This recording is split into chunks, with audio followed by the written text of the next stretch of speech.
வணக்கம் மக்களே. இந்த சமூக நீதி இப்படி சொல்லிட்டா நம்ம டிஎம்கே இங்கே தமிழ்நாட்டில் ஆட்சி போச்சுன்னா சமூக நீதி போயிடும். அப்புறம் சிறுபான்மையினர் பாதிக்கப்படுவாங்க. அப்புறம் பட்டியலினத்தினர் பாதிக்கப்படுவாங்க. இதை சொல்லி தான் பார்த்திங்கன்னா இது வரைக்கும் இந்த திமுகவுக்கு எல்லாருமே ஓட்டு கேட்டுட்ருக்காங்க.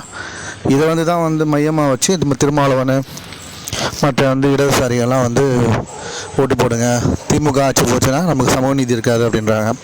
அப்படி பார்த்திங்கன்னா பக்கத்தில் கேரளா இருக்குது, அப்புறம் ஆந்திரா இருக்குது, அப்புறம் கர்நாடகா இருக்குது, தெலுங்கானா இருக்குது. இங்கெல்லாம் என்னென்ன சமூக நீதி கெட்டு போச்சா?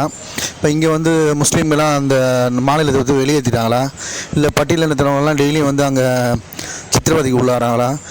இன்னும் கேட்டிங்கன்னா தமிழ்நாட்டில் தான் இன்னும் கொஞ்சம் ஆணவ கொலைகள் இங்கே அதிகமாக நடந்துகிட்ருக்கு. ஒரு நாளைக்கு ஒரு ஆணவ கொலையாக தென் மாவட்டத்தில் நடக்குது அப்படின்றாங்க. முஸ்லீம் பிரச்சனைகள் இங்கேயும் தான் இருக்குது.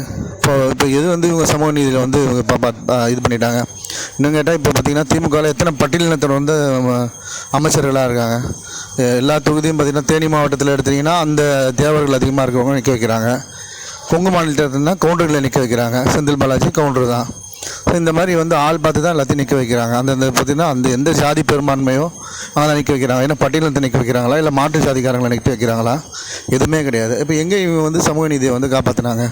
சமூக நீதின்ற போர்வையில் நம்மளை இன்னும் ஏமாற்றி இன்னும் எத்தனை நாள் தான் இவங்க நம்மளை ஆட்சி செய்வாங்க? ஸோ இதுக்கெல்லாம் நம்ம மாற்று ஏதாவது செஞ்சு தான் ஆகணும். இன்னும் எத்தனை நாள் தான் நம்மளை இப்படி ஏமாற்றுவாங்கன்னு தெரில.